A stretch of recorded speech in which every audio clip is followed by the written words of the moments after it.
Yay, we're back. I think we're back. I'm hoping we're back. No, we are back. Hey everybody, how's it going? Zach Clayton. It is Wednesday night. We have a lot of news to go through today. As you guys saw in the very opening, the announcement that I've been wanting to make ever since February 22nd, the 22-hour podcast, it's been made. It's been made. Can I start this over like from yesterday? That way I can, take time off. No, it has been made. We are starting with some great partners of mine. One of them being Stephanie Samos, who I'm going to be bringing on here very shortly. We are going to be talking about suicide, not just veteran suicide. It is going to be very veteran heavy. But this is about suicide altogether. You guys saw in that video, thousands and thousands of suicides every year. And the longer we stay quiet about it, the longer it's going to keep going the wrong way. We need you to help us. It's going to be a program that's going to premiere on May Day at 11 o'clock East, okay? And the way that we're going to be doing this, I know a lot of people have watched 60 Minutes, and this is a show kind of in that vein, where what we want to do is we want to have different people. We want to have different voices. We want to make sure that everybody knows that this isn't just one voice, It's not one talking head for 22 straight hours, thank God. No, this is going to be a lot of people, a lot of businesses who are coming together to try to help put voices and put ideas and share wonderful programs that are around the world. One of them you're going to be hearing from today. He's going to be one of our very first guests, and what it is they're talking about solutions, because as I've said over and over and over and over again, there is no good way that suicide ends. Suicide is finality. Suicide is the end. Suicide is a bunch of sadness. That's all it is. And we need to make sure that we're not afraid to talk about it, because if we're afraid to talk about it, we can't face it. Now, saying this, we do understand not everybody is outgoing. Not everybody can talk about it. One of the things that we're going to be doing is we're going to be putting together a list of people that you can immediately call, because the last thing that you want to do is have in your head that the last conversation I had with this person could be the last conversation I've ever had with that person. Look, this is a very, very serious problem. We need you to join us. So it's one more show that we're adding to the pACT channel, and I'm thrilled to be getting this done. After the 22-hour podcast, when I brought this show up, it was simply this. I spend one day talking about suicide, and then we don't really mention it a lot for the next 364 days. It's not doing any good. So let's make sure that we continue this conversation. Are we going to be able to stop everyone from committing suicide? Not unless we don't. Don't try. If we don't give it an effort, we don't stand any chance. So we need you to join us. Like I said before, we've got some very, very great companies that are going to be joining us, and we're going to be talking more about them in the upcoming weeks, and I'm going to be bringing them on and introducing you. We've got some very important podcasters who are joining us. Richard Kaufman is a veteran podcaster who does very, very well in the United States. And we're just thrilled that he's going to lend a voice and credence to what we're doing, because this is very serious. So, but now we're going to get on to fun stuff. Let's talk about wine, shall we? As you guys know, we do this twice a month, and I had some of my favorite time in the world because I get to hang out with this beautiful lady, the goddess of the grape, Stephanie Samos. Hello, Stephanie. How are you? I'm doing well, Zach, and I must say that was a great introduction. And, I am honored to have been asked to even collaborate on this mission with you. So I'm very excited for it. Stephanie, you and we started this program last year. We've been doing it about a year now, and all we wanted to do was take and make sure that we were supporting nonprofits from around the world. And I'm so thrilled that we've got two great nonprofits with us again today, which is fantastic. But it's got to get a little bit further than just bringing some eyes to them. We've got to make sure that we're taking care of them and making sure other people know. And I know that you and your husband are working very hard to do some great things here in the near future. And so asking you to come along and join the show, it was simple, and it was very easy, and I'm really glad that I got to do it. So, no, thank you, Zach, and hopefully, fighting against that homeless population with the veterans is going to help all around with all the topics that we'll be talking about. So, I think that there are so many things that go into many problems, and I think this is great because in our two guests tonight, we've got everything from here in the United States to overseas to there's so much caring with our two guests, and I'm extremely excited to get started on this. But Stephanie, please tell us, what is a cause entrepreneur? Yeah, so if you're watching the show for the first time, my name is Stephanie Simoes, and what I do with ONEHOPE is I specialize in fundraising, gifting, private wine events, and wine delivery. I'm just so excited. I haven't met Lori until tonight, so I can't wait to hear about the foundation. And Dennis, I've worked with in the past, and gosh, when you hear about what the Price of Freedom Foundation is doing, it's a tearjerker for sure. I mean, I know we've had some on the show, Zach, and I don't cry very often, but man, we had a heck of a show the last time Dennis and I got together. So really excited to have them both here today. Well, I just know that Lori and I got to talk about a month ago, and I mean, she's a ball of energy, and she's so excited about what she's got started. And I'm just excited that she's not only joining us this month, but she's also a community pay it forward mission partner, which means that we get to support her simply by using our program. And I'm extremely excited about that. So let's go on ahead and bring on our guests, shall we?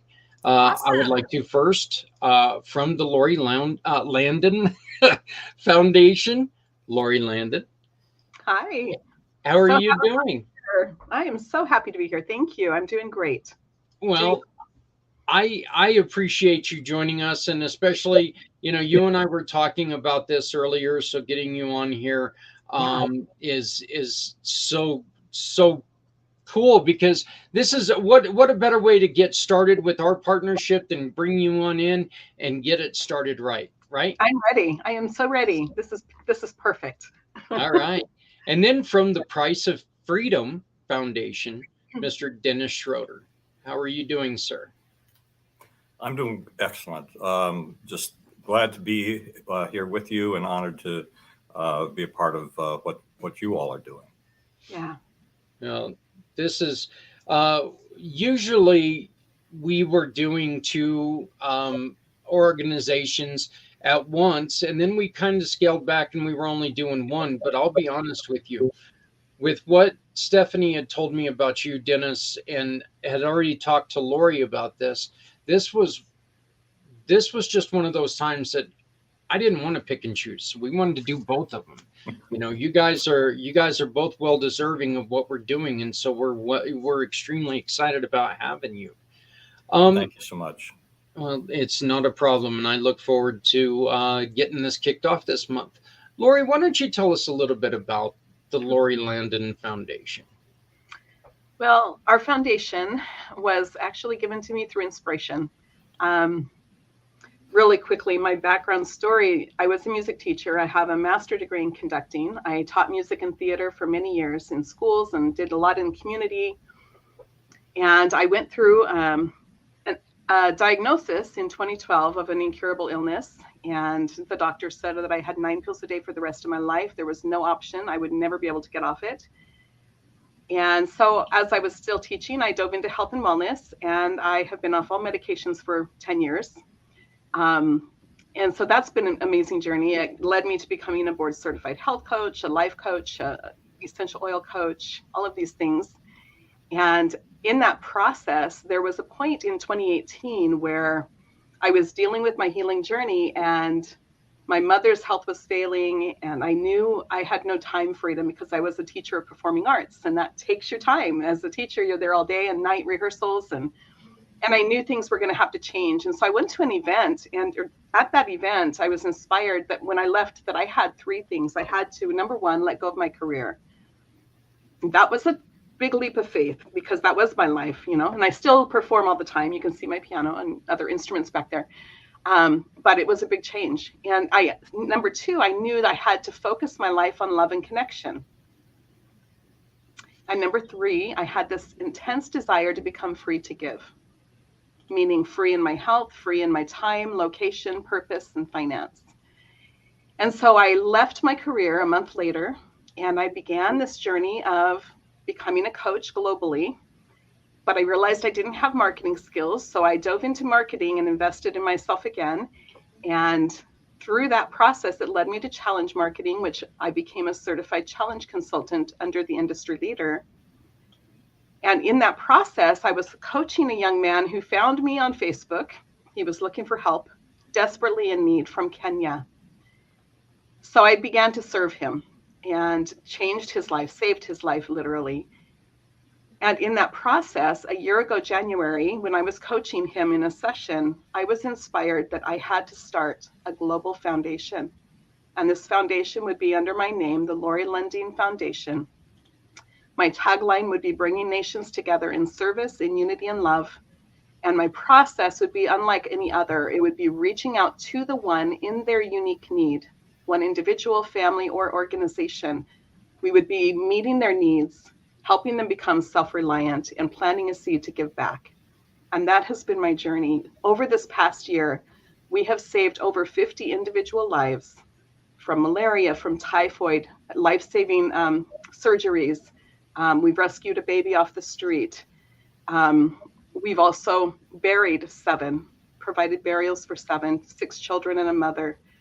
We have provided food for orphanages, school supplies, school fees for orphanages and individuals. We've helped people start businesses. We've taken people from the slums, got them into apartments, helped them create their dream business and become self-reliant.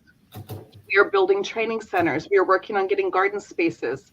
We have a soccer club in Nairobi, Kenya that started with 5 orphan boys and now has grown to over 70 boys and girls. It's exploding. The Kenya government wants us to come and claim a check from them because they're so appreciative of what we're doing. In Uganda, when I was in Uganda, I was asked to speak on the radio station, at the radio station. I was taken to all the village churches to speak, and all of the people, thousands of people, I have hugged every one of them, and I know exactly what their needs are. In the US, we serve veterans, we serve homeless. We're working on serving the school systems through our benefit concerts. It's just unreal. And what's really cool, just in this short amount of time, we're currently serving in the US, we're serving Nigeria, we're serving Kenya, we're serving Uganda. We've served a lady in Pakistan, a 70-year-old burn victim. But I have connections waiting for us to open service in South Africa, Tanzania, Ethiopia, Rwanda, Ghana, Liberia, Mexico, Cuba, New Zealand, Scotland, Nepal, Pakistan, India, Romania, Bulgaria, and Poland. So I've already got the connections waiting for us to open service once the funding is able to expand out. It's unbelievable the way this has just blown up. It's beautiful. And all of these people have become my family. I know them. I'm mom to most all of them right over there. And spending my time walking the streets of the slums and having dinner in their mud homes in the villages and really learning what people are living, what their conditions are like. And that's my goal is to be able to go to all the places we serve so that I can know them, develop those relationships and truly serve them and meet their needs, but not just meet the needs and leave them begging, meet their needs and help them become self-reliant. And that's a really important piece. We have 100 mothers that are single moms in Uganda who are on the streets. They're ladies of the night because they have no education and no skills. We're working on getting sewing equipment, beauty salon equipment, so we can train them in skills and they can create businesses for themselves. It's beautiful to see the things that are happening. It's just incredible. What is one of the first things, Lori, when you walk into an area? What is one of the first things that you ask? What's the first need that you try to take care of? You know, it's interesting because all of the people that have helped me through this, they have come to me for help, and I've transformed their lives and they've joined me. I have that young man in Kenya who's one of my operations managers. I have a young man in Nigeria, a young man in Uganda. They have been the ones who have been able to help me find people that we need to serve. And then when I go over there, of course, I find people while I'm walking through. But as far as the startup of this was really from those key people. As I helped them, they have hearts that give. It's unbelievable. I could tell you story after story. But my young man in Kenya, he spends his days with the children in the orphanage. He lost his parents when he was serving a church mission, which left him devastated. His family extended family didn't like the church they belonged to, so they disowned him. When he came back after 2 years of serving, his home was gone. All of the belongings were sold. Everything was gone, and no family would connect with him. He was left. He was 24 years old. That's when he reached out to me, and he was in desperate need. He was really desperate for help. But his heart is just unbelievable. His entire day, he spends his day serving people, finding people who need help, giving everything he has, which is little, to help them. You know, it's so beautiful. But that's where my connections have come from. All of them have come to me, and we've been able to grow from that. There's some beautiful stories I could share if we had the time. When I was over there, where I was able to serve a young man who we buried his brother and his mother. He was a 6-year-old boy. We saved his life from malaria and provided burials for his mom and brother, who was all his family. I was able to spend time getting to know him on my second trip last summer. I did 2 trips to Africa. And when I went back, I spent time with him. When we left this restaurant where I took him to dinner, we came out and there was a little girl sitting on the side of the parking lot, and you could tell she was begging. She was hungry. She was really hungry. And when I walked over to her, I could tell she was very sick. She wasn't well. So we took her in, I got her food, and I had my guy find out where she lived, which was in the slums, with her single mom and her little sister. Shortly after her little sister died, we provided the burial for that sister. We took the mom and the girl out of that slum area. We got them into an apartment, got them beds, got them a stove, got them toothbrush, toothpaste, all the basics, helped the mother create the business that she wanted to do. So now they are perfect. They're self-reliant. The daughter's in school. She's had medical care. We've been able to do that for that family. That is what we do. We look to find the needs. We serve the needs and then help them become self-reliant. And now they're giving back. They're part of everything with us. It's just beautiful to see the life-changing, you know, that's taking place. And they're all unique. Every story is different, but every story is saving lives. You know, my orphans, my kids, all the kids that have almost died from malaria that we've been able to save. I mean, it's unbelievable to be a part of this. And I truly feel blessed and honored to have been given that inspiration to do this. And that, you know, when I said yes, within a month, we were a nonprofit 501c3. Everything just came into place. And I could tell this was the mission. And when that happened, that same month was March of last year. The very beginning of March, we were a 501c3. I took off to Scotland and then 2 trips to Africa 2 weeks later. And it's just been phenomenal. It's just been so beautiful. The lives we've been able to touch and impact, and truly we're changing the economic state of the people in poverty there. And it's just, you know, because I'm a business coach as well in marketing. And so I'm running challenges for the people in poverty to help them learn how they can create a business from their life skills and their opportunity that they can have to completely pull out of that situation. And I take young men who are over there that think they have no hope for anything. They're now dreaming what they want to do. They're creating the businesses of those dreams and being able to see that there is a light. They can get out of that situation in those children's homes and where they're living, where they have nothing. They have nothing. I mean, the kids sleep on the mud floors. There's nothing. They go 4 or 5 days without any food, and food to them is rice. You know, it's just unreal that people are really living this way, but they are. And so to be a part of that is beautiful. And in the U.S., to serve the veterans, to serve the homeless, it's a whole different need, but it's a need, you know. And oftentimes I'll go out driving on the street to find homeless people who I can help. But it's beautiful. It's beautiful to be able to dedicate my life to doing this every day. And that's what I've done. I've created my life to be based around this service. And it's amazing. I'm so blessed, so blessed. You know, I say the giver truly is the receiver. It's so true. You know, it's so beautiful. You know, one of the things that I really enjoyed about your program when we first talked was, I tell people all the time that Community Pay It Forward is not a nonprofit, because we don't ever want to be put in a position to tell somebody, I'm sorry, I love what you're doing, but we cannot help you because you don't fall under our 501c3. You can't fit squarely into that little box that the government has given me. And you guys both understand what I'm talking about there. And you, your program, what you're building, I think is great because you don't, your box is fairly wide, and you're able to work with people in many different aspects. It's wonderful. It's wonderful. You know, it's like there's nobody we cannot help. We can help whoever's in need.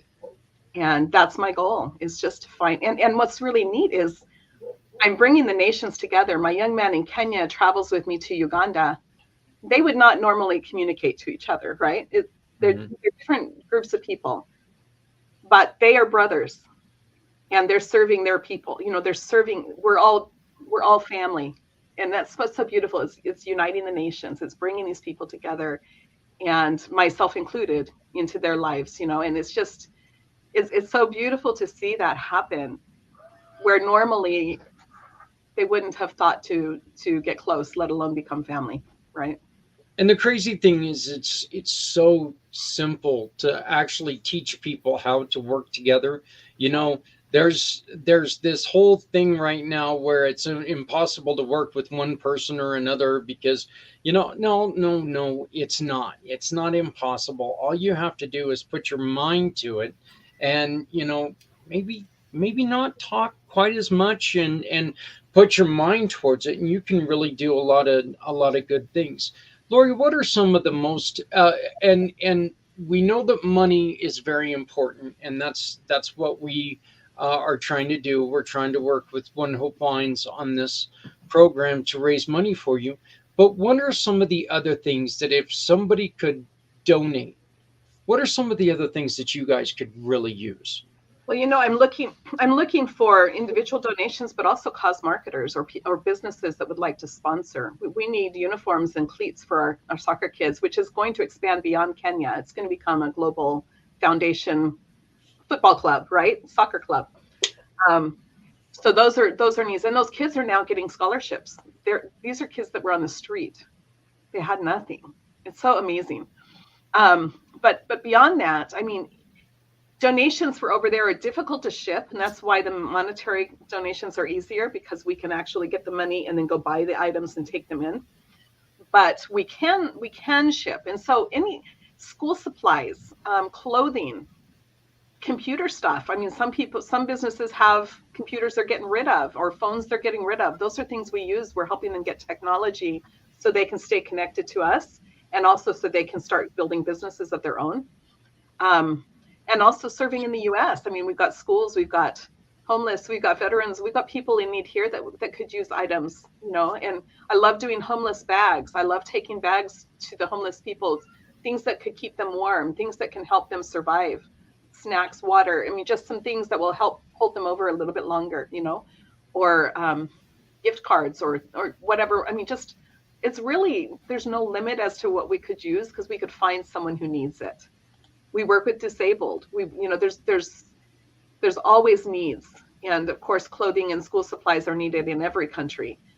Food is needed in every country, and it's amazing because, like, for example, in my orphanage in Kenya or Uganda, for about 100 children, it takes $250 to $300 for an entire month of food.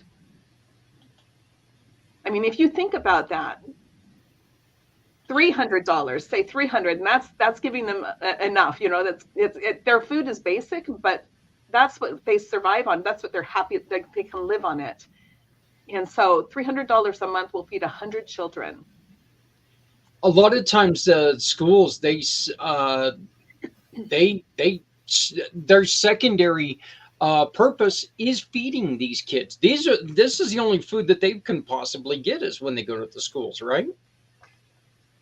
Sometimes, but most of the children in the orphanages do not get to go to school unless we get them into school. They don't get to go to school. They have no options. They don't even have papers and pencils. When I asked the kids, one of my first experiences with the children in one of the orphanages, I said, "What would you like? You know, treats. What would you like? You know?" I was thinking things like juice boxes and cookies, or you know, things like that. They wanted pencils and paper. They just, and what's so amazing is the kids we're getting into school are in the top of the class. That young girl that was in the slums that I saved, that we got medical care for, we pulled them out, we got them an apartment.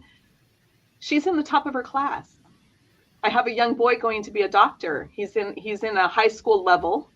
He was in a children's home. He had no education. He's in the top of his class. They don't take education for granted over there. Those children know this is a gift for them. They would never have been able to do this. I have 6 teenage boys. They're 14 to 16-year-olds. They grew up in a children's home and recently were kicked out because there were so many kids dropped off that there was no space for that many kids. They had to move the older ones out. Okay, so these 14 to 16-year-old boys were let go on the street. We got them into an apartment by my manager, my global operations manager, Habil, and he's taking care of them. They're getting food. We got them some bedding. We've got this apartment for them. We got them into school, and I'm coaching them one-on-one. And these kids want to be business. They want to go into business. 3 of them want to go to agriculture. One wants to be a teacher. One's an amazing artist. They're just fabulous kids. And I asked them on Zoom the first time after they got removed from this children's home, I said, how are you feeling? And of course, they were just really depressed, really frustrated because they didn't know life outside of that place, right? And I said, but I'm excited for you because this is your breakthrough moment. You can create the life you want now. You can do whatever you want. And so they're writing down a list of dreams. They're getting so excited about life right now. And it's amazing to be able to be a part of this for these kids, to let them realize that they now have choices. They have an opportunity. They have support. They can change their life. And they spend their days helping the kids at the orphanage, helping do the laundry for those kids, the children's home where they used to be. They help serve with my manager over there. They help him in his business, learning about how to do business and work with customers. And it's beautiful to see that light, that spark that comes when they realize they can have hope. They can make a change in their life. This is their chance. And that's where these boys are. And it's beautiful. It's beautiful. And it's happened with several others in Uganda as well, where I pulled them out individually and I'm working on helping them create businesses of their dreams and realizing that if they want to travel, they can do that. They can build a life that they want, that they love. It truly is. It truly is amazing that, sometimes those who have nothing, how much they respect everything. Every and it's given to them, and I mean, look, I wouldn't want to trade my lifestyle for anybody else's. I mean, I'll flat out say it. I don't want to go through all those hardships, but I mean, it is amazing that what we do overlook every once in a while. And that's the reason why it's so important for me to help you get the word out on this. We have, scrolling across the bottom of the screen, a little bit of information about benefit concerts. Can you please explain that? Yes, in one of my networking groups, I connected with a gentleman out of Long Island, New York. He has an entertainment. Mr. Wasserman. You know him, yes. We are buddies now for life. We're going to be running concerts every month eventually. It's going to happen. We're so excited. We're so excited. He does benefit concerts for charity and has been for probably close to 40 years, right? And we made this connection. He loves what I'm doing. I mean, he is probably one of my biggest fans. I mean, it just makes me cry whenever he speaks because it's very touching. But what we're doing is we're connecting to schools. We were looking for venues, okay, theaters, whatever theaters we could find to host these concerts, and they're tribute concerts. So he can get any tribute performers, any bands, that perform in Vegas or wherever. I mean, he's got access to all of these people. Journey, Temptations, Barry Manilow, Barbra Streisand, Bruno Mars. I mean, he's got all of the different people. John Denver. They perform just like the originals, right? Oh, the guy that he's got for John Denver looks so much like John Denver. It's scary. He looks like him. He sounds like him. I mean, it is scary. He does. So we actually put it out there looking for venues. And I had a lady in our group who's in Washington State say she's a PTA treasurer. And we were talking about schools because schools have theaters. And so we connected with her. What's happening now is we are creating a partnership with the PTA there It has a 900-seat theater in the brand new high school. She's been able to secure the building through the PTA. They're going to help us sell the tickets and bring in vendors. And they're going to be making a fundraiser over $5,000 for their PTA, which is more than they've ever made. And at the same time, we'll have a full house and we'll be able to bring in revenue for our foundation.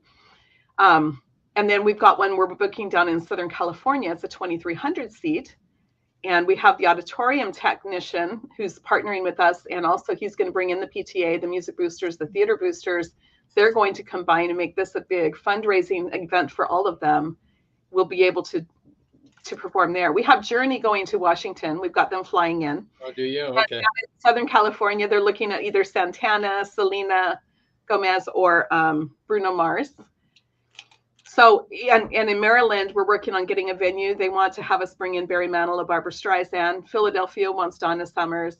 So I'm having them help me choose who they want for their area because they know what will sell and what's been around.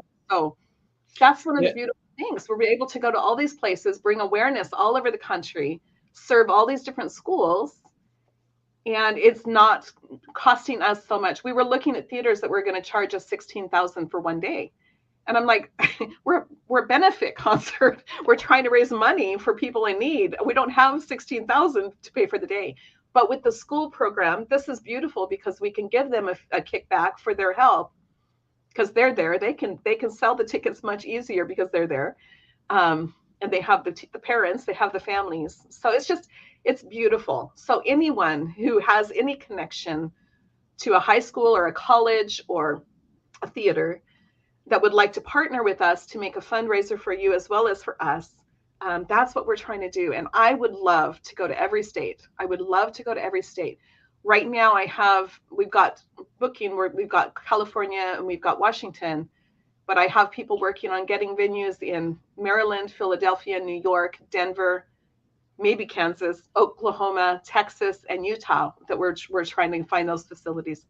But I truly believe this is the way that's going to be a major source of revenue because up until now, it's mostly come from me. We've had a few donors, but it's mostly been from me. And it's way too big for me now. I can't do it by myself. Yep. And so it's the time to make that. That's something that, you know what, all four of us on this call right here, no, every person's got a great heart, every person on this call, but there's not a single one of us who can do it alone. So, and Lori, this is great. I'd like to bring, going ahead and bring on in Dennis now. And Dennis, let's hear from you. Why don't you tell us about the Price of Freedom Foundation? And first off, I want to welcome you and let you know it's great to meet you. I know that we didn't have a long time to talk because I was trying to figure out my internet prior to the show, why I was saying something and then 5 minutes later, my mouth was moving. But it's great to meet you, my friend. And tell us a little bit about the Price of Freedom, please. All right. Excellent. Thank you, Zach. Well, I think first I should tell folks that I am a retired Army officer. I served 24 years as a Medical Service Corps officer in the United States Army. Thank you, sir. And I came from a Navy family. My father was an enlisted man in the Navy, served during the Korean War and the Vietnam War era. I have all of my uncles served in the Navy during World War II. I have a grandfather that served in the U.S. Army in World War I. Have a son and a daughter who have served. I've got a son who served a tour of enlistment in the Air Force and a daughter who spent 8 years in the Army Reserve. So I come from a very, lived my life in and around the military. And the Price of Freedom Foundation, I named it that because everybody who serves pays a piece of that price.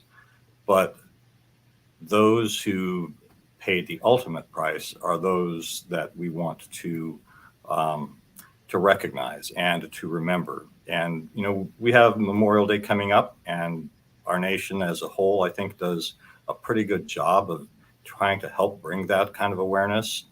However, in talking with Gold Star families, and for those that may not be familiar with the term, a Gold Star family is defined as someone who has lost someone immediate in their family. So father, mother, brother, sister, son, or daughter. And that then makes you a Gold Star family or family member. The vast majority of them actually realize a year or two after they have suffered this loss that everyone else is getting on with life, but they still have this emptiness, this hole that's there, and people are forgetting. I mean, remember one of the very first conversations I had with a Gold Star mother here in the Nashville area. Her son was lost at sea in the Gulf of Aden back in 2011, and had a bridge in Franklin, Tennessee, named after her son. But she was like, who passes by this bridge and even knows anything at all about him other than his name? You know, there you have the Pat Tillman family, you know, Pat Tillman Foundation, etc. They do a phenomenal job. Everybody knows who Pat Tillman is and knows his story. The vast majority of other families do not.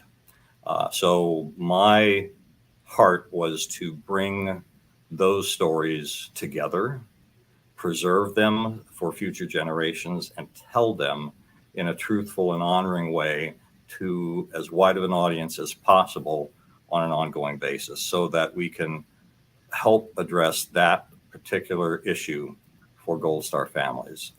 We got started about 4 years ago, and we are currently working with 4 families. Our first family that that came to us, we have completed the book. This is called A Silent Soul: The Machinists Make First Class Alfonso Abdel Amos Story. And Alfonso was born in the Philippines. He served some time in the Philippine Army before he joined the U.S. Navy.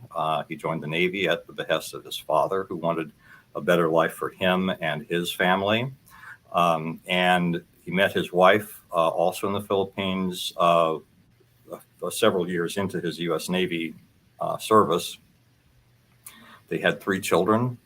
18 and a half years into his service, he was lost at sea off the deck of the USS Kitty Hawk, sailing between South Korea and Japan during a storm at sea, and also as a part of a naval exercise that was going on at that time.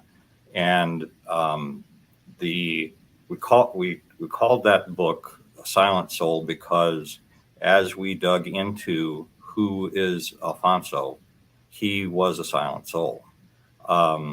There was not a single person that we found and interviewed that could say that they ever heard him talk about anything that was bothering him inside. He was the kind of guy that liked to make people laugh, tell jokes, play music, but he would never talk about what was going on. There's the possibility that Alfonso walked himself off the deck of that ship in the middle of the night. And the reason that we think that's very possible is because 11 years prior, he had cut his wrist in a suicide attempt. We were able to obtain medical records from the Navy, and those were very sparse. They returned him to duty after only 2 months. And we don't really know why he made that effort. He never would talk to his wife about it. We were able to interview her, and she said he never once said why he made that attempt.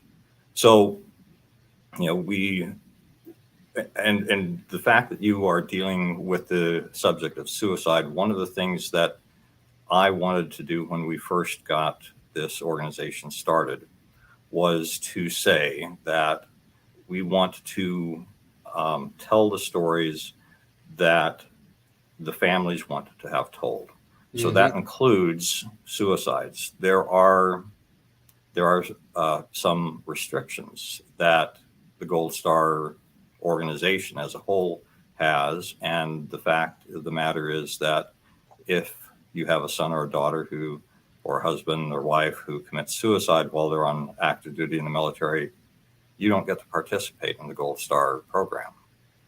I don't think that's right. And I think that those families need to be able to be heard and to have their loved one's story told truthfully, honorably. We don't want to make heroes out of everybody, because let's face it, we're all regular people, and that's the truth about just about everybody who served. But we don't want to shy away from the topics either. So we want to be able to talk about the difficulties and the struggles that they faced. But I think that Lori, as you said, every story is unique, and every person's story absolutely is unique. And so that's what we want to be able to tell is, what was that person like? How were they as a child? We want to go all the way back to the very beginning and find out, what interested them? What did they do well at? What did they struggle with? How did they impact the people around them? What were the influences on their life that sent them in the direction that they went? Was, into the military, but what else did they have interests in? Music, art, church, whatever it may be. We want to be able to discover that and be able to tell that story. We are doing research on the other three families' stories right now. We definitely want to tell many more than that, because literally hundreds of soldiers, sailors, airmen, and Marines die every year while serving our nation. I mean, we just had 2 incidents close by. I live in Middle Tennessee, and in mid-February, there were 2 Tennessee National Guardsmen who were killed in a helicopter crash in northern Alabama. And just a little while ago, we had 9 active duty soldiers out of Fort Campbell that were killed when they're, well, we're assuming right now, we don't have the total information, but they were both medevac helicopters, and they were doing night training missions. And my assumption, having been in the medical field, is that they probably crashed into each other somehow. But all of those soldiers, they weren't shot at in a combat zone or situation, but they all were serving, and they all lost their lives. And these families now are dealing with that loss. And when they are ready to be able to talk in depth about this, we want to be there and ready to provide this service for them. So we produce books. We also, when we do interviews, we film, we record every interview that we do with the intent that we eventually want to create documentaries. Because while books are wonderful, I love books. I have 20 boxes of books I don't have room on my shelves for currently. But I grew up in a generation that was very bibliocentric. We do not live in a society that is bibliocentric anymore. We are in a videocentric society and world. And so we want to be able to tell these stories through video so that people will actually hear these stories. So we're not at a point where we can afford to do that production and editing now, but we want to create all of the raw content that is necessary so that when we do have that kind of support, that we can absolutely do that. That's really kind of how I got started with this. I mean, the real emphasis was that I had this idea. I had grown up in the 60s and 70s, saw the terrible way that veterans were treated when they were returned, saw all the negative press, saw the change in our society in the 80s and 90s with much more positive towards those who served, saw some really wonderful articles in Esquire magazine and GQ in the years after 9/11. And my thought was, this is great. I'm glad to see that we're getting positive stories. being told about those who gave it all. But what about everybody else? Because in every one of those stories, that wasn't just that one soldier or that one Marine who died during that, but that was only one that they were focusing that story on. And so I just was frustrated with that. And I had been working a different job, working for a college of nursing, and was talking with a colleague, several colleagues, but one that came, that was the real motivation, was retired Marine Corps female drill sergeant. Okay, so she said, love this, because I was like, who, this can't be an original idea. Why is nobody else doing this? Why can't I go online and find some other organization that I can just help, right? She said, I don't know of anybody else doing it either, Dennis. Get off your butt and make it happen. So I was traveling a lot, 90% of the time on that job. And I was using the excuse, well, I've never written a book. I've never produced a video. I don't know anything about running a nonprofit organization. I just have this burning desire to help tell these stories. And about 2 or 3 months after I'd had that conversation with my friend, my job went away.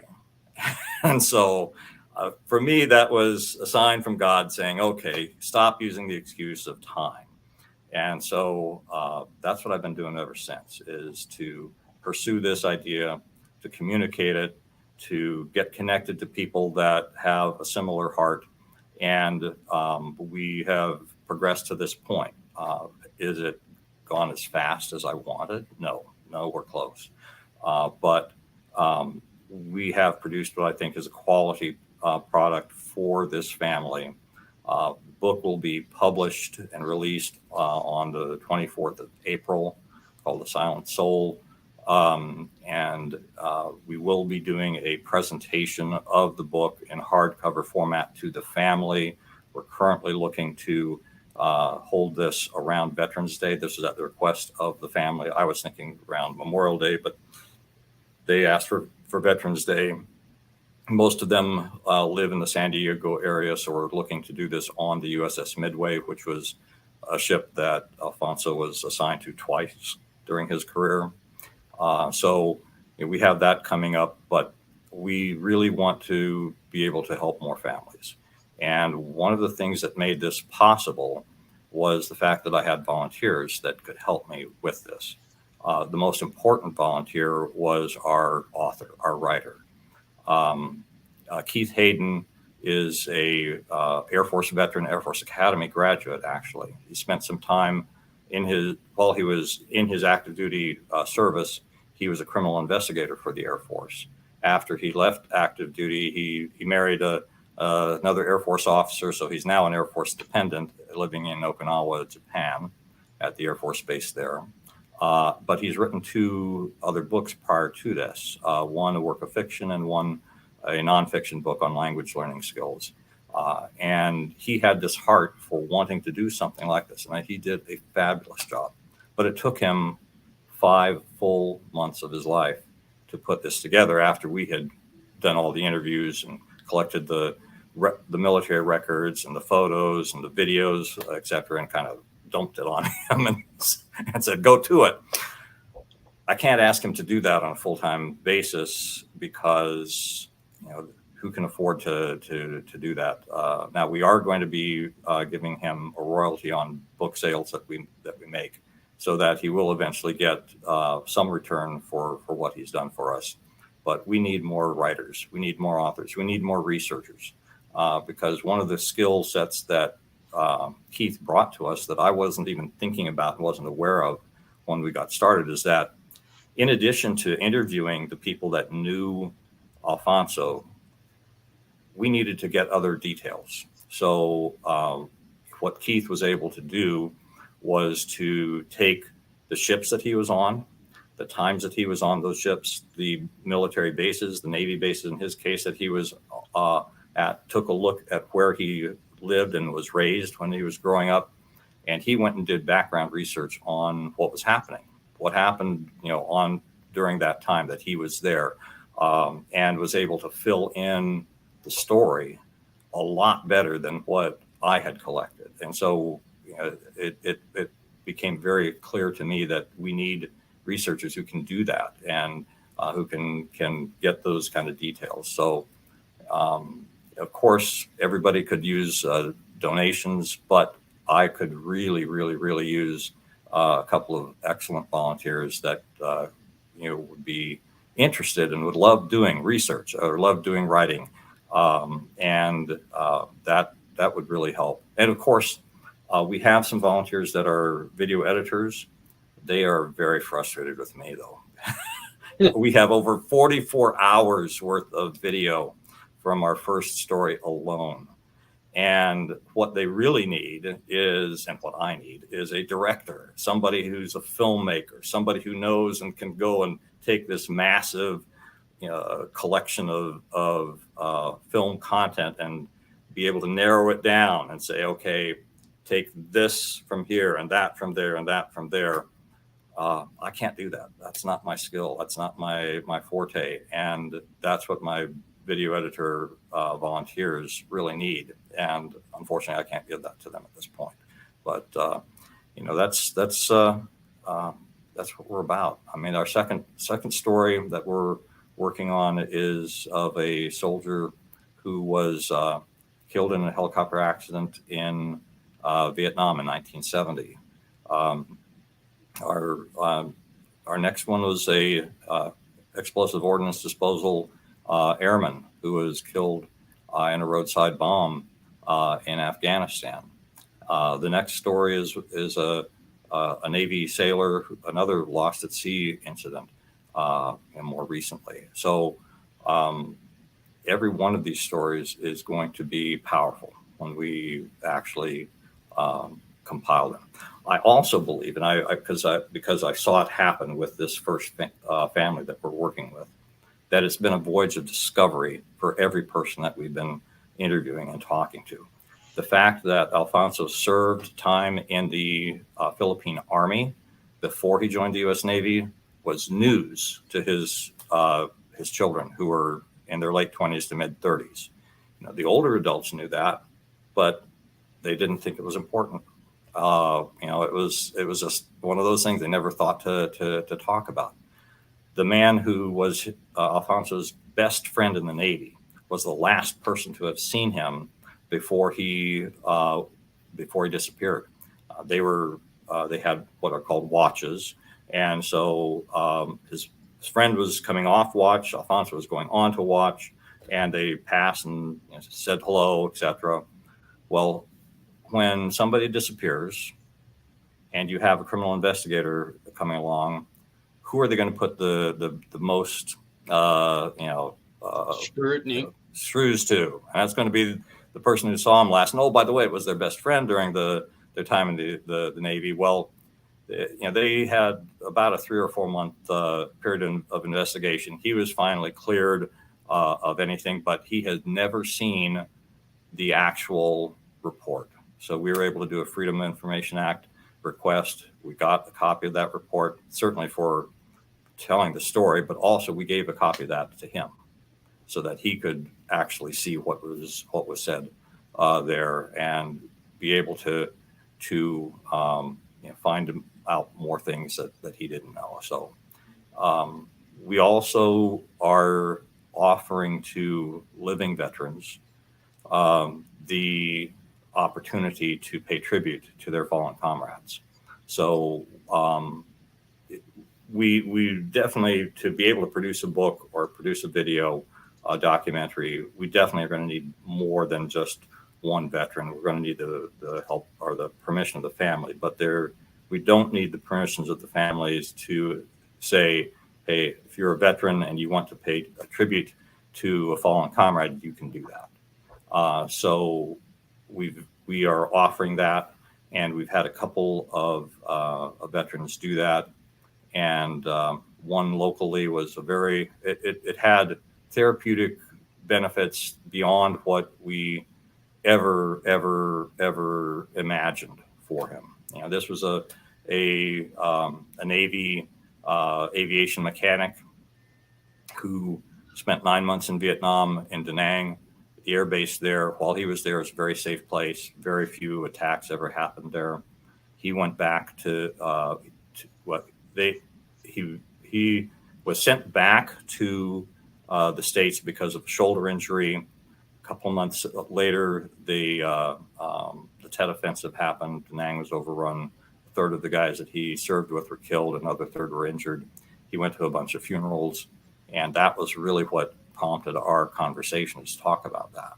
But he also mentioned that in his time there in Vietnam, he saw 30 seconds of combat. So I asked him to talk about that. Tell me about that. And what he said, they had these search and rescue missions that were on call. They had a helicopter that was always running. And when the alarm would go off, they'd get a crew, whoever got to the bird the first, they were the ones that would go. He went on 3 of those missions. 2 of them were non-events. They went, they found the downed plane, found the downed pilots, were able to go in, pick them up. There's no enemy activity anywhere in the area. They came home. The last one, the exact opposite, extremely hot LZ. They wound up having 5 gunships in the area to suppress the enemy that were coming in and also trying to find these pilots. He got off the bird, went to and found the co-pilot who had a broken leg. He was carrying him basically over one shoulder, about halfway back to the bird there out of the elephant grass, maybe 30 yards away. Popped what he said were 3 kids. Now, they were all in NVA uniforms. They all had weapons. They were all bringing them to bear. But he said they were kids to him. And he shot and killed all 3, got on the bird, went back. And that was how he explained it. Pretty much, like that. The next day after we had finished our interview, he came up to me and gave me this great big bear hug. And he said, "Dennis, I don't know why it took me so long to agree to do this." He said, "But last night was the first night in over 50 years that I did not have nightmares seeing those 3 faces." So that was phenomenal. I can't promise that anything close to that will happen when other veterans talk about their service and talk about their comrades who didn't make it back home. But I believe that there is a benefit to them all in doing so. And so that's open to any veteran who wants to have that conversation with us. We'd love to do that. Well, Dennis, that's kind of one of the things that, like I was saying earlier before I brought you guys on, is that not answering those questions, not letting them talk about it, is doing a disservice.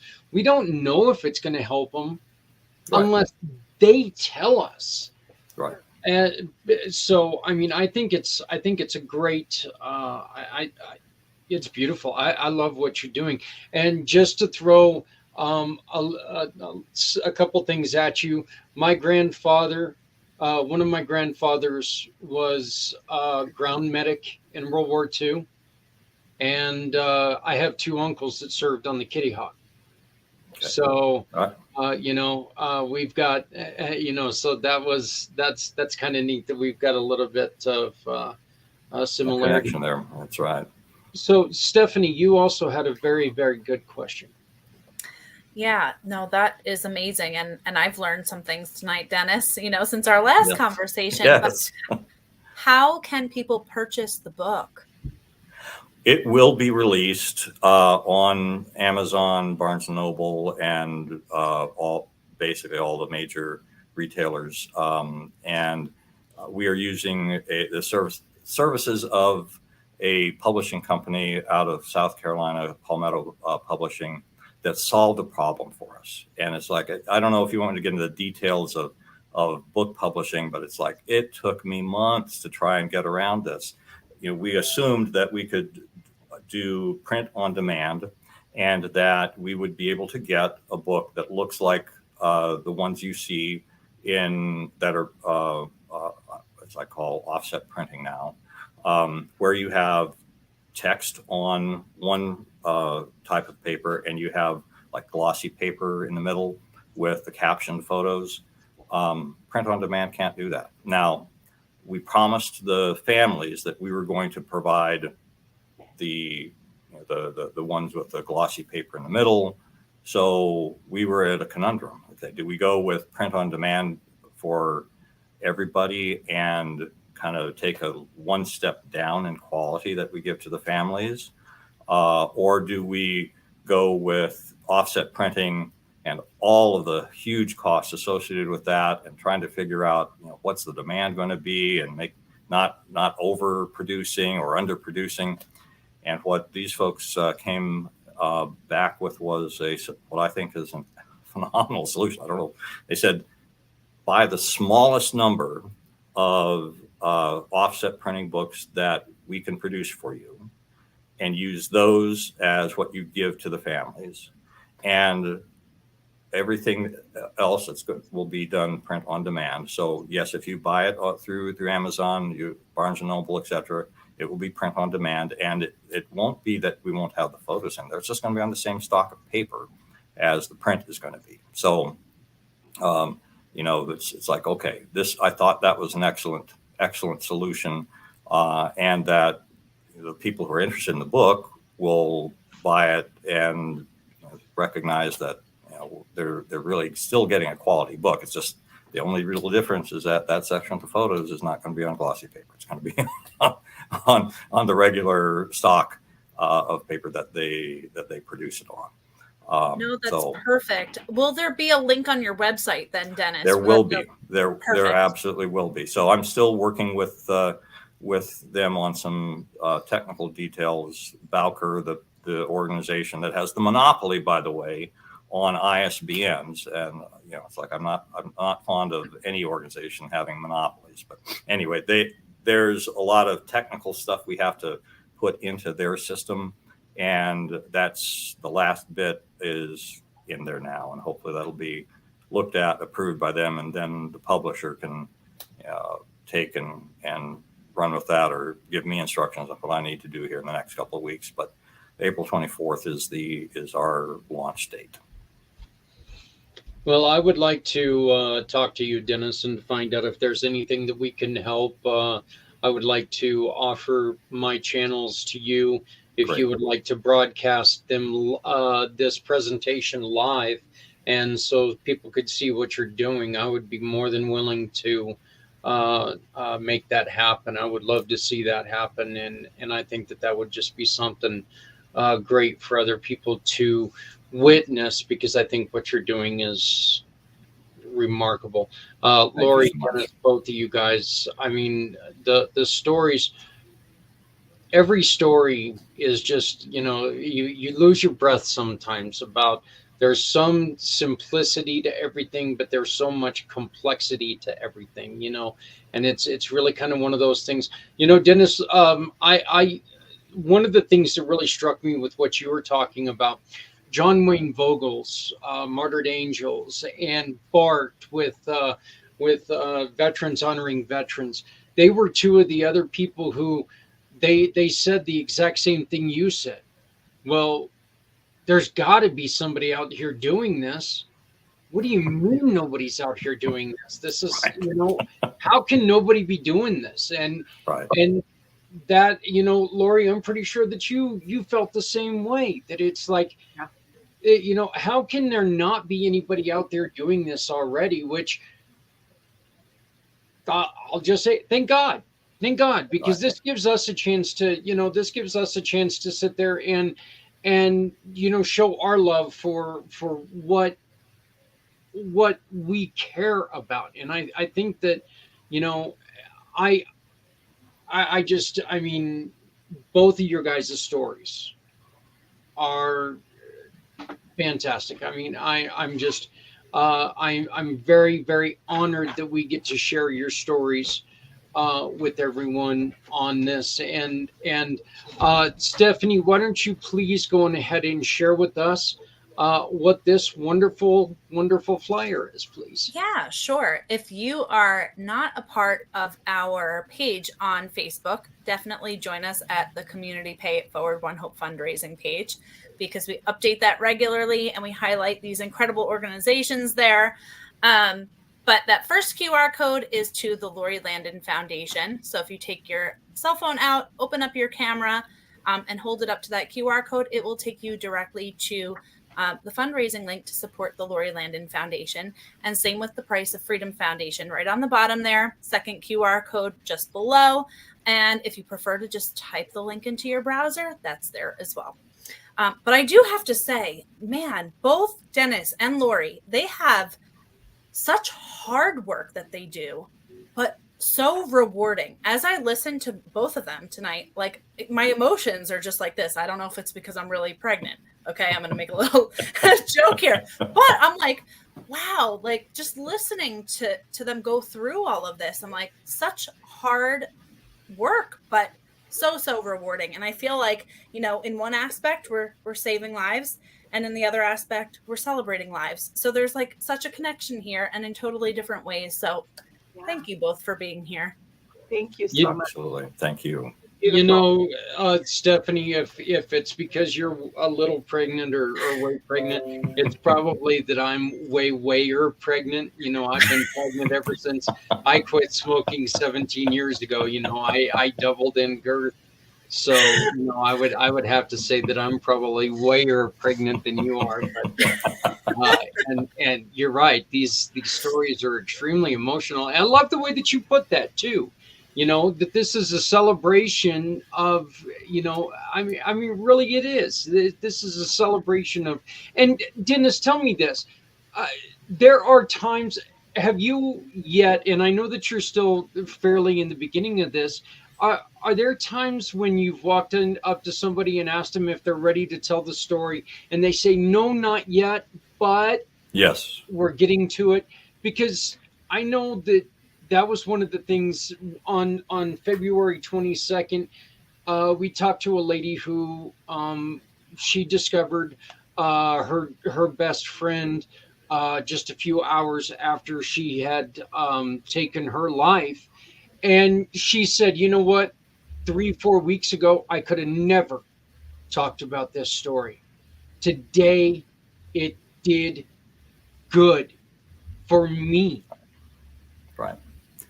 Though, Absolutely. And I know I had the benefit when I was first getting started with this, that I made connections with the Army Survivor Outreach Services program at Fort Campbell. And I was invited by the chief of that program to join one of their national calls. They do this pretty regularly, but she invited me to be on a teleconference because they had like 70 people on there or something like that from all over the world. That conference call that I was on had as its featured guest speaker a physician from USUHS, the Uniformed Services University of the Health Sciences in Bethesda, Maryland, who was part of what is still an ongoing military survivor grief study, started basically going back to 9/11. And they've produced a significant number of professional articles in various different medical journals and the like. But what he was really there to talk about was some commonalities. And when I mentioned that the majority of Gold Star families actually realize that this fear that they have comes true, came from that. You know, he was from their studies that, but also from that too, he was talking about the fact that he wasn't talking directly to me, but in a way he was, because he was talking about the fact that there are a lot of things that these families go through. And one of the things that happens is that there, in many cases, is a feeling of guilt, especially in parents that had encouraged their children to join the military, and now their child is dead. And so until they can resolve that sense of guilt and shame over this, that person's not going to be ready to be able to tell their son or their daughter's story in a way that we would need them to be able to then communicate that in writing or in video. There are some people that just have anger towards the military, and they will probably never ever talk to us because they would associate us with the military. And so, and we recognize that not everybody's going to be in a place where they are able or willing to tell their story. But we intend to be around. I intend to make this what I dedicate the rest of my life to. And I hope that we can grow to the point that we can have somebody else to take the reins and take it further whenever the time comes that I pass from this world. But we want to be able to be here for whenever that family or that person, or maybe that daughter or son or granddaughter or grandson says, I really want to know about this relative of mine, and let's get started to do this. I had one connection that I made here at a networking event in Nashville, and her father served in the Navy in World War II, and in Korea, his brother. Well, actually, no, he didn't serve in the Navy in World War II. He served in Korea. He was a little too young. His brother had served in the Navy in World War II, and she wanted him to be able to help tell her uncle's story.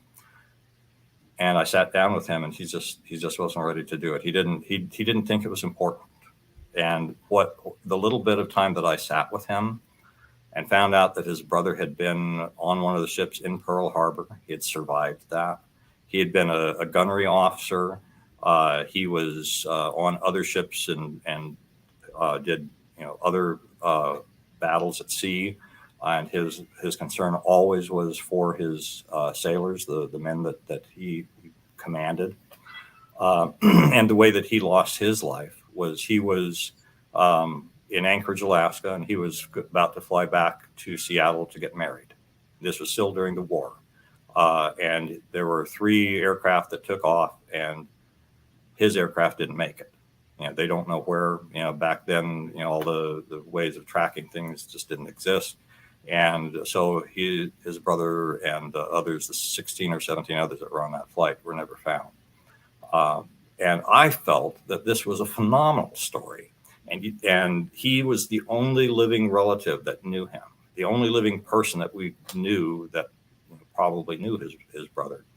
And at some point, when you no longer have a living person to interview, now we're just historians. Yeah. We're doing the research, and we're trying to dig up correspondence and other stuff like that. But you lose a flavor, and the flavor that I got in that 15-minute conversation I had with him was fabulous, but he just couldn't see it.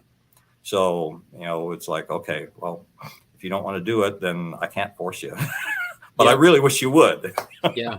Just a really quick point, and then I think we're going to hand this off to Stephanie to do her part. But it brings back memories of when Theodore Roosevelt lost his youngest son in World War I. He ended up living the rest of his life feeling a little bit of guilt, but always a little bit of pride. So it was hard for him to talk about it, not near as hard as it was for his wife to talk about it, but because he had always driven that into his sons, because the one thing that Theodore Roosevelt always held against his father is that his father did not fight in the Civil War. His father paid somebody else to do that. So, he losing one of his sons, it took him a while to be able to talk about it, but he felt enormous pride and enormous appreciation for his son. And then, like you said, it's just, we can't not tell these stories, because these stories can lead to so much education and so much importance. Lori, your stories, what you're doing for these kids, they're building history. You're building futures, you're building hope. So again, Stephanie, I'm going to credit you for all credit in the world for the way that you said it, that we're celebrating life and we're creating hope and I think this is so beautiful, and this is seriously one of the most, I think this is one of the most impactful shows we've had, just because you've got the two different sides here. And I want to thank both of you, Dennis and Lori, for joining us. And I would like to give you all just a real quick second here. Lori, can you please tell us your information? How can people find out more about you, other than let me do this here real quick. Other than going to this QR code right here, because they can find a lot of information about you by using this QR code, because you are a community pay it forward mission partner. And this QR code, you shop with any of our partners, you will be supporting the Lori Landin Foundation. So, but how do people get a hold of you? I am on Facebook. I am on Instagram. I am on LinkedIn. On Facebook, you can actually go to the Lori Landin Foundation page and find me. We also have a website, www.thelorilandinfoundation.org. You can connect with me by cell phone. You can connect with me by email. I would love to connect and reach out and share and answer questions. You know, if someone's interested and wants to know more about it, please reach out and connect with me. I would be happy to hop on Zoom or phone and talk with you and really bring you into what we're doing. Just so grateful to be able to share this out. And it's truly a beautiful mission, a beautiful cause. And awareness is my mission this year, bringing awareness and letting people know, and hopefully bringing people to join me in this opportunity of service globally. It's incredible. And I would love to share that with other people, not hold it all to myself. So well, beautiful. You know what, we are, I want to thank you so much for giving us a chance to be a small part of what you do. I am looking forward to a long relationship with you guys, and helping to build more futures. You know, the concept of helping kids build something better is, to me, one of the best things in the world. I have always told people, and Stephanie, you've heard me say this more than once, I love my kids. Yours, not so much, but I think every kid deserves a chance, because, you know, if we don't give kids a chance, we can never see what they can do. And if we write kids off, we're doing a terrible disservice to them. Because if we're writing kids off without giving them a chance, they don't have a chance. So, and these kids become our kids. Yeah, and we're serving adults as well. I don't want you to feel like we're limited to just children. We're serving anyone in need. Anyone. Now, who needs adults? Children in need. No, I'm joking. We actually really need adults, you know, we need both wine right now. So, but Lori, we encourage you to stick around and listen to the wonderful Stephanie talk here in just a moment. But Dennis, let's go with you. Give us some of your information, if you would, please. Sure. Well, we have our website at www.priceoffreedomfoundation.org. We are also on have a presence on Facebook, LinkedIn, Instagram, and YouTube. There you would do a search for the Price of Freedom Foundation. And we're there. And then on LinkedIn, you can find myself, Dennis Schroeder Sr., and Schroeder is spelled oddly, SCHROADER. And most have the OE in the middle, but OA. And I have a son, Dennis Jr., and a grandson, Dennis III. So wow. That's why I always put the senior there, and they're all adults now. So it's like I'm really old. You know, that's what I always tell Dennis. What I've been telling people lately is, you know, what makes me feel the oldest. You know, sometimes when you go and they've got like that wheel for anything that you got to find your birth year. When, right. You know, it used to be like, okay, you spin this wheel and it gets to your birth date right away. Now you take and you spin that wheel you can walk to the bathroom and come back and that thing's still spinning, and you're like going, oh Yes. my God, really? Yes. So, Yes. But yeah, Dennis, Lori, again, wonderful stories. Thank you so very much for joining with us. But we do need to give some time to the goddess Absolutely. of the grape, Stephanie. It's all you, sweetie. So that's what I have Take to look over. forward to, Zach, huh? Spinning that wheel. Yeah. You're still the kid, and so. Oh my goodness. You both are welcome to stay, but if you do have other things you have to get to, please, we can definitely catch up on our mid-month. But I'll jump right in here because I do have some things to share, Zach.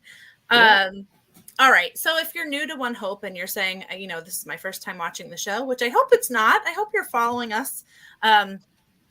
Yes, perfect. So Zach normally shares my link tree during this show, but I provided a QR code today. So that QR code right there will take you to my link tree, where you will be able to find both fundraising links for the show tonight, as well as our community Pay It Forward OneHope fundraiser through Facebook, through our Facebook group, where we communicate there pretty often on what's going on.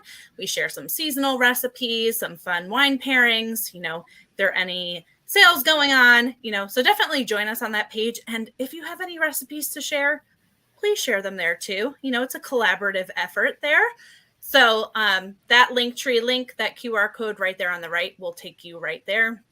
And you'll see some previous nonprofits on there as well that we've had on the show previously. So yeah, we definitely encourage you to go back and watch some of the other shows that we've done, just to make sure that you understand some of the other programs that we've helped, and we want to continue to help those programs along with these two new friends. We want to make sure that none of these programs fall by the wayside, because every single one of them that we've put our time into, there's a reason why we do this. And it's because every single one of these has, they're out there, Stephanie, and they're doing these wonderful things. And the stories, every single story, there's something eerily similar to it, because every single one of them puts everything they've got into the love. And it's just, I can't help but get a little verklempt, if you will. What I love is that we highlight these organizations every month, right? But you can support them at any time. So go back and check that out.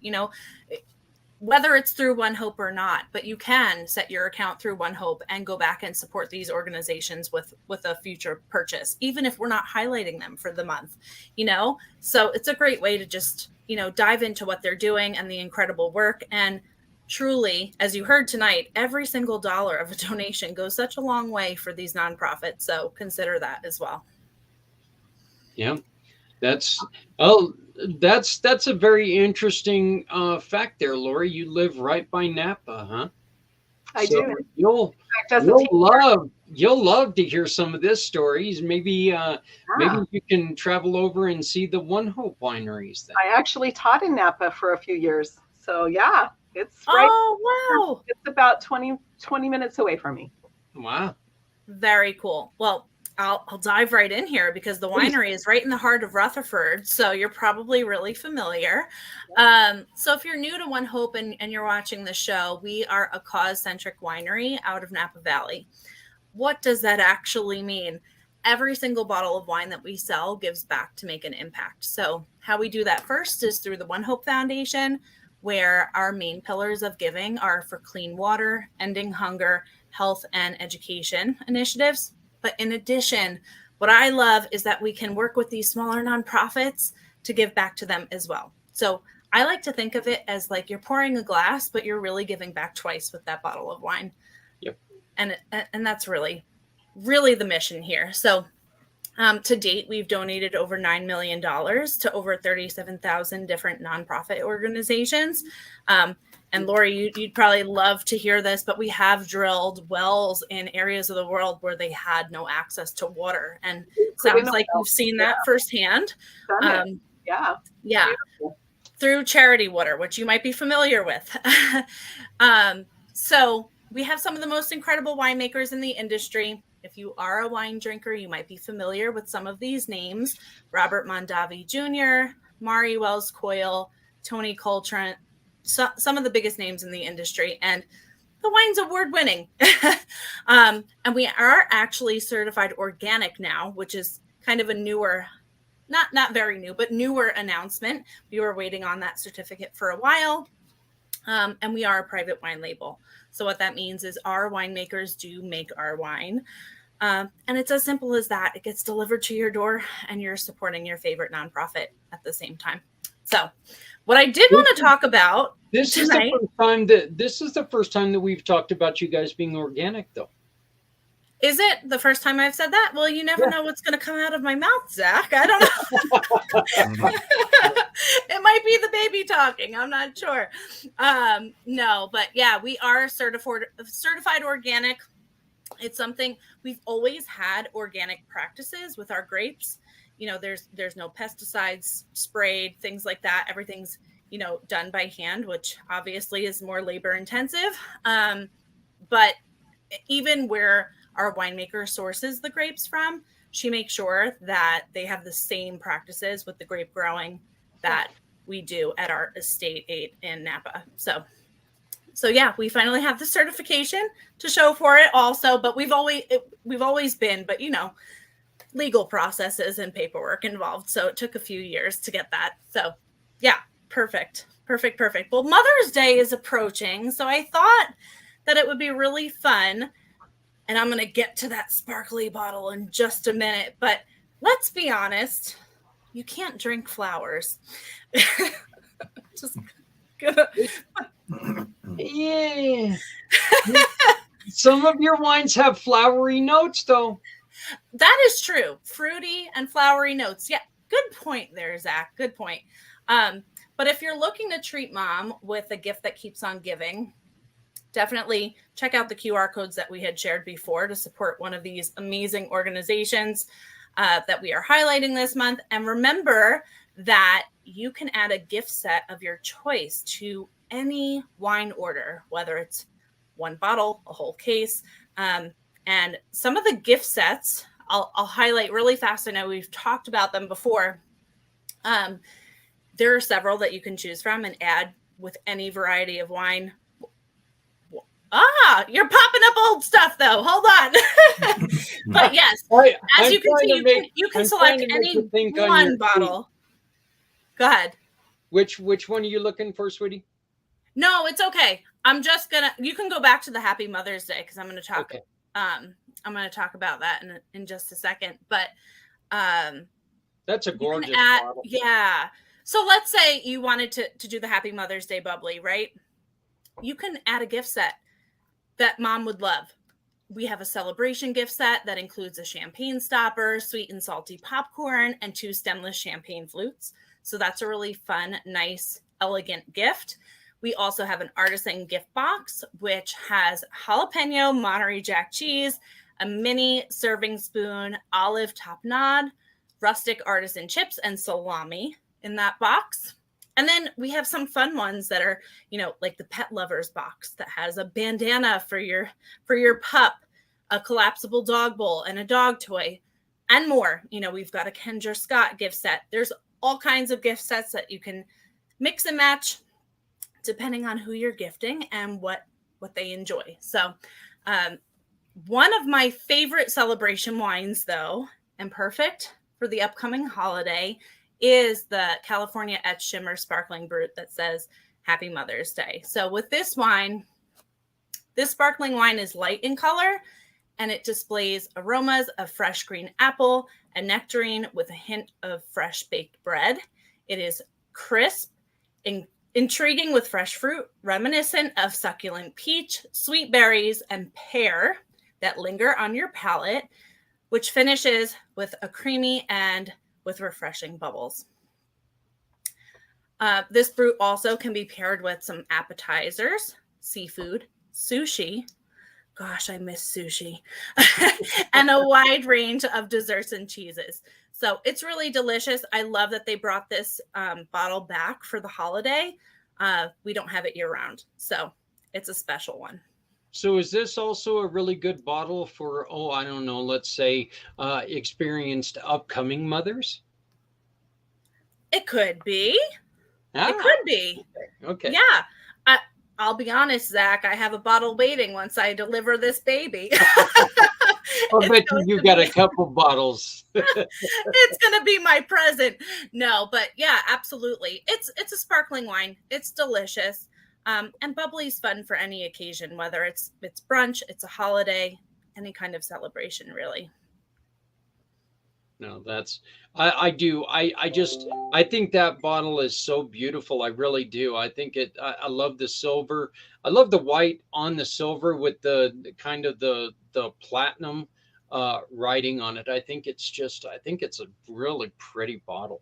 So What I love is that you can gift with the standard, bubblies on the website that have standard sayings for different occasions, but we can also customize them for a special occasion. And they come in silver, gold, and pink as well. And the pink is actually a sparkling rosé. that is so nice. So Totally going to jump over to that purchase with purchase promotion, though. If you can scroll over just one for me. Yes. Yes. Perfect. Thank you, Zach. I know I'm giving you a job tonight. I'm sorry. So I wanted to just highlight this quickly because we spoke about our new margarita wines last month, and they're actually our April purchase with purchase promotion this month. So I thought, talk about the special. So this month's purchase with purchase includes our Vintner Collection Sparkling Brut, our Lime Margarita Wine Cocktail, and our Strawberry Margarita Wine Cocktail. It's a perfect trio, so you can create the perfect beverage, whether you want to have the margarita as a still with no bubbles or a spritz by adding some sparkling brut for the season. So how does the purchase with purchase work? You save 50% on these wines when you build a box of any 6 bottles or more. So 6 bottles is the half case. And then that promotion will pop up on your screen and you'll be able to add it to your cart. So I personally love the purchase with purchase discounts because it's a great deal on the wine, and you're also making a bigger impact for your nonprofit of choice. So really fun. If you haven't tried the margaritas yet, you need to. I told you, I tried this much. They're sweet, but they're perfect for the nice weather that's coming. We are in spring now, Zach. Don't make fun of me anymore. Yeah. Well, hey, you know what? This is the funny thing is that earlier in the week we had a day that was close to 70. It snowed yesterday. And Saturday, and Saturday it's supposed to be 73. Welcome to Colorado. So, I'm in the mountains in the Poconos, and I will tell you we've had a couple of nicer days. So I'm holding in. I think we might be past the S word, maybe at this point. But I said that a few weeks ago. My husband took stuff out of the back of his truck that he normally keeps in there as weight for the winter. And then it snowed the day after. So I'm not speaking too soon here. So, and then Stephanie, those margaritas come in both traditional lime and strawberry, correct? Yeah, lime and strawberry. You can do one. You can mix it if you'd like. Totally up to you. So that sounds great. Yeah, and the QR codes are right there. One thing that was just announced, and I don't have a sample to show you, is that the mini sparkling brutes, which I'm holding up, it's our little mini bottles here. They can now be customized with labels for any occasion. So this is really exciting because it can suit so many different, here, I'll hold it up again so you can see. So these labels we can now customize. Just announced like 2 days ago. So I don't have a sample with a custom label. They're really fun. It can suit so many occasions like weddings, baby showers, thank yous, birthdays, so many different things. So if you have any interest in those or have an idea, reach out to me. I'd love to help. I personally love the minis because I keep them on hand for quick thank yous, even just in our daily life. So I'll share really quick a true story. So being pregnant, I've been having some cravings for different foods. I gifted the minis to my delivery driver last week for the great service of the food delivery and her great communication. She was thrilled. She was so excited. Of course she got a tip for the delivery, but the wine was like cherry on the cake. Oh my gosh. So I'm sure she's always going to be choosing to come over this way if we order food. But they're a fun way to share and give back. Labels are not. So I figured I'd mention that too. You had to go and cherry on a cake, that's just like beating up a fat man. That's just not nice. Thanks, Stephanie. Once again, this is Stephanie's QR code to her find out everything Stephanie. This is her link tree. So, but please make sure that you go and find out more. And if you have any questions, Stephanie, you really want to talk to people, you really want to share what you do.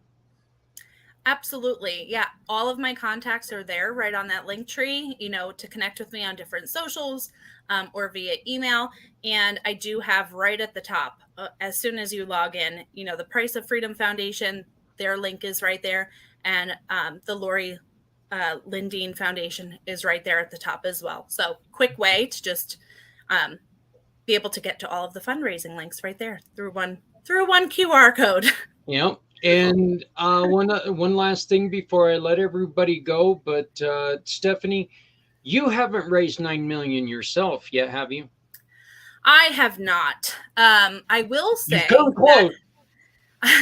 I will say that it is pretty incredible, and I did these numbers just recently, but over the last 2 years, my small team and I raised over $108,000 for just our nonprofits of choice, not including what the ONEHOPE Foundation does. And truly, it's just by sharing wine. And I feel like most people drink wine anyway.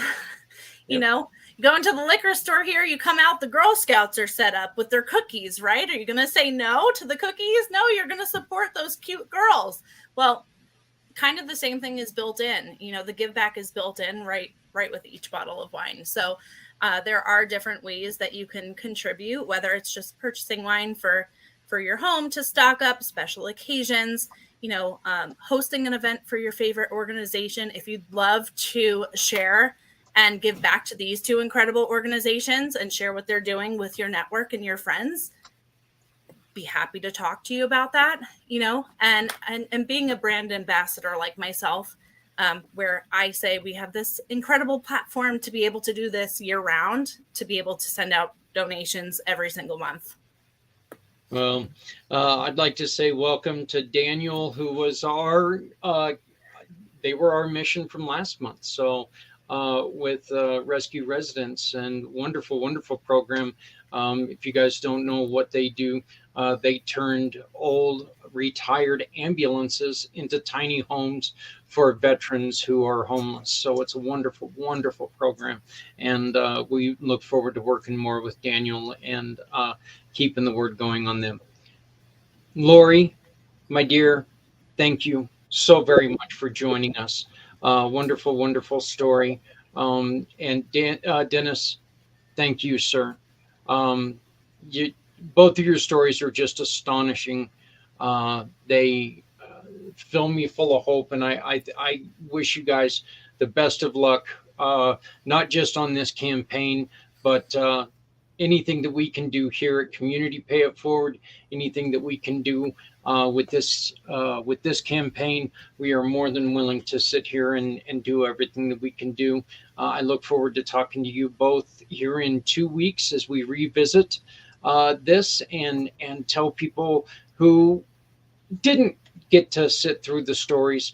We're gonna do it again and make sure that we can spread the word as much as possible. But thank you both very much. Absolutely, it was an honor. Thank you so much. Really appreciate you. Stephanie, as always, this one ran a little bit long, but hey, with all that information, I wasn't going to cut them off. What they had to say was much more important than what I had to say. Yep, absolutely.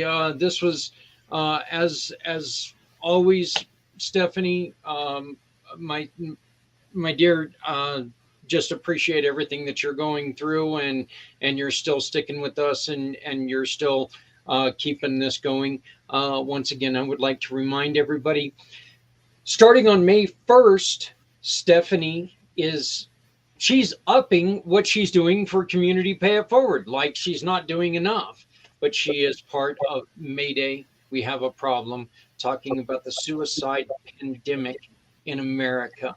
And we're going to be discussing this with wonderful programs who are trying to do anything and everything to lessen somebody's feeling that they have to commit suicide in their own life. It's a term that I coined. I'm going to try this, but I came up with this when on the 22nd, and it's, no matter how softly you walk, you're going to leave a footprint. And that means that, no matter who you are, no matter how alone you think you are, there's going to be people who are going to feel it. So please reconsider. So Stephanie, again, thank you so much for accepting the invitation to come along on this very, very important mission. But Lori, Dennis, and Stephanie, thank you guys very much. I hope you all enjoyed your night. So I did. I'm looking forward to the next one, and I definitely look forward to talking about my own experiences of an almost suicide attempt when I was 17, and my dealing with suicidal ideation all the way through my military career, and hopefully what kept me from taking action can help somebody else. That's I'm now on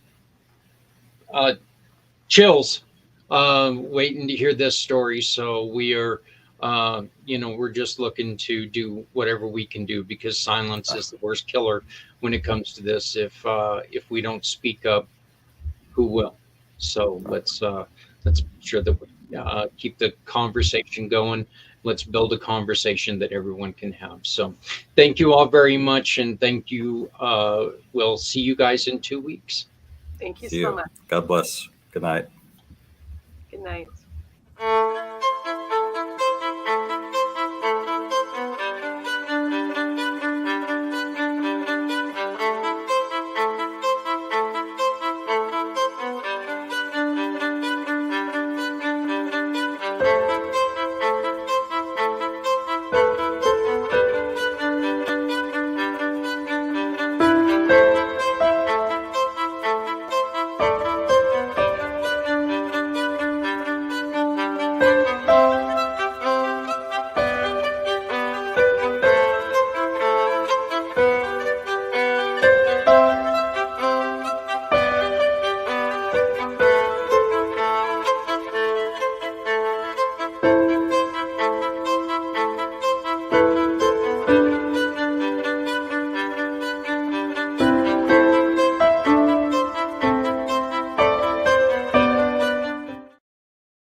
I do want to go on ahead and bring up the fact once again that,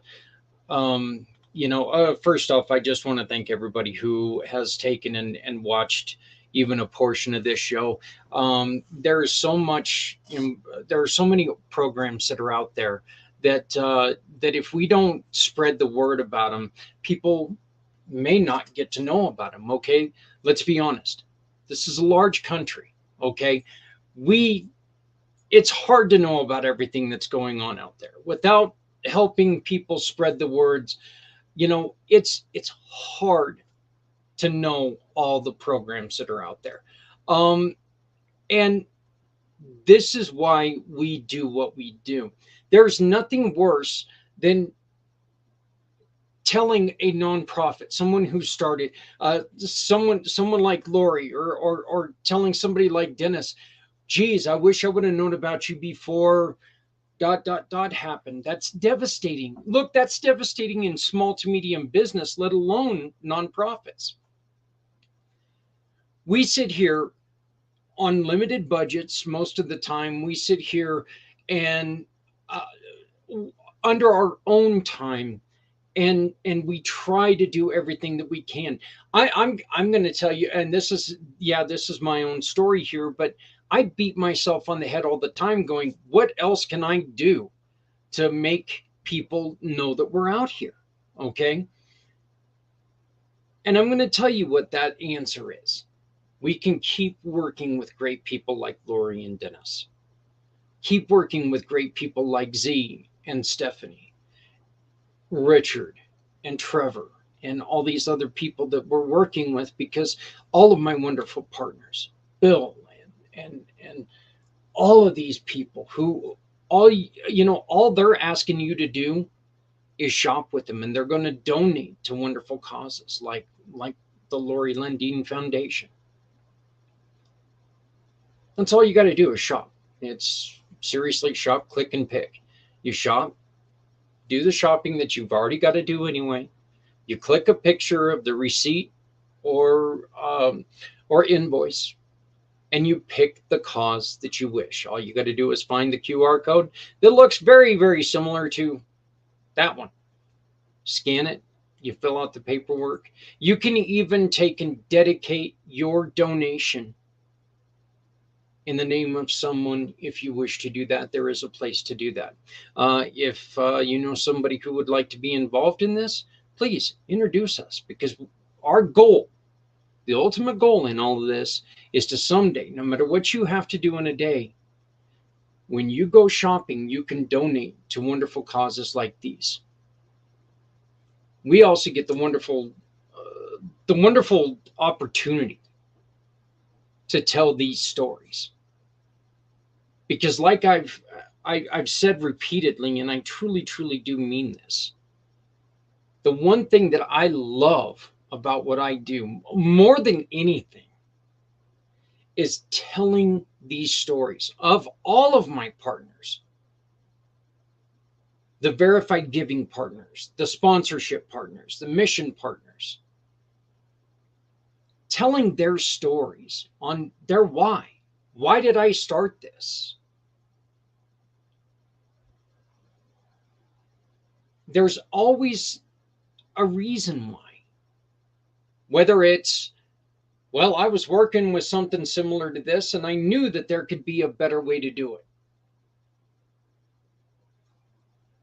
I had a wild thought and I decided, you know what, I can do better than this. Or whether it's, I had something happen to me,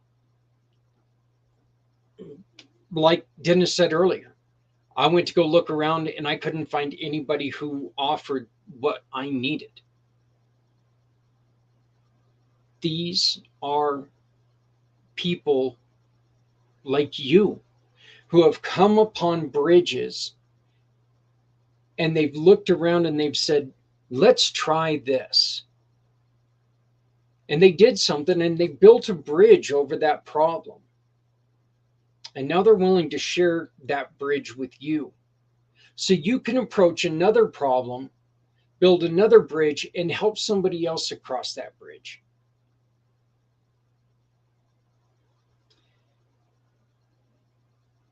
Every single one of us at some point in time is going to need help. That's not a crime. There's nothing in the world wrong with needing help. Just make sure that you don't wait too long to ask for help. Because if you wait too long, I mean, just remember this, you know,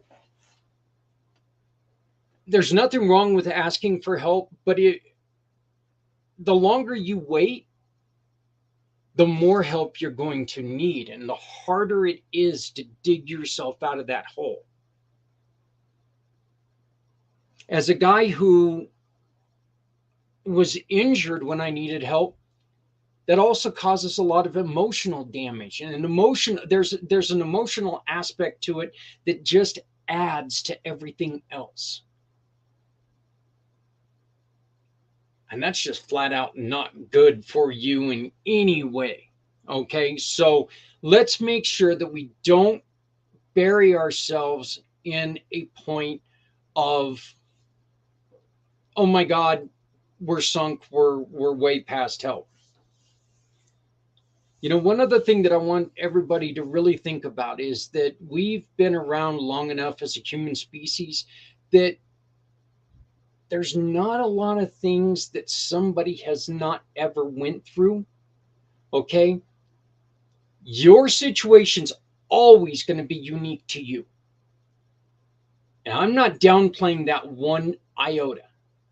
There's always going to be a situation in your problem that is unique and important to you. And you may not feel like many people have been through it, but just know there are people who have had something similar happen.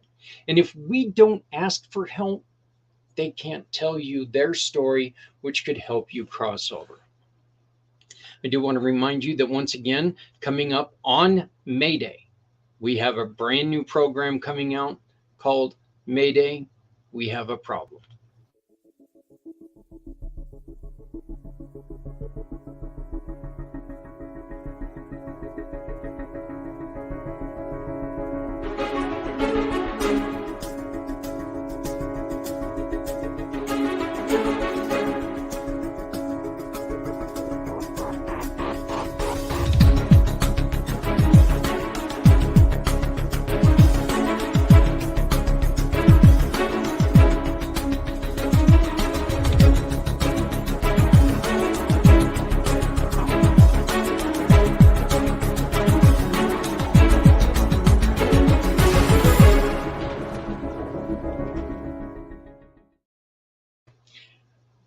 Really looking forward to premiering this on May 1st, and I really hope that you join us.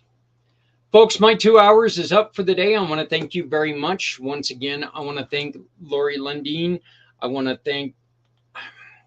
thank Stephanie, expecting mother, already a mother of 4, so she's got her hands full, and she's out here every month trying to help us help others. And of course, Mr. Dennis Schroeder, I want to thank you very much for joining us as well. Please remember to love somebody out there, because somebody out here loves you. I also ask you to remember, if you're not helping someone, you're hurting everyone, because no one needs to go it alone when we all come together. Folks, if you've got an extra hoodie, please throw it in your car, because somebody out there is struggling from the elements. That hoodie can save a life. You've got extra food, throw it in the old hillbilly Tupperware, hit it in the microwave for a couple minutes, take it to them. Your leftovers, your garbage, your soon-to-be dog food, whatever you want, can mean life to someone else that's out there. The smallest act of kindness can be life-saving. Just please remember this. My name is Zach Clayton. I am the president and founder of Community Pay It Forward, Community Dare to Care, and the pACT channels. I want to thank you again for joining us this opening show of the month. Please make sure that you join us again in 2 weeks when we get to hear from our wonderful guests again and find out what else they've got going on. Thank you very much. And we on Friday's show, I had to push the interview that we did with a really good friend of mine, Michael. We're going to be bringing that up on Friday afternoon. But thank you very much. Please remember, Be kind to each other, because you know what? We're all we got.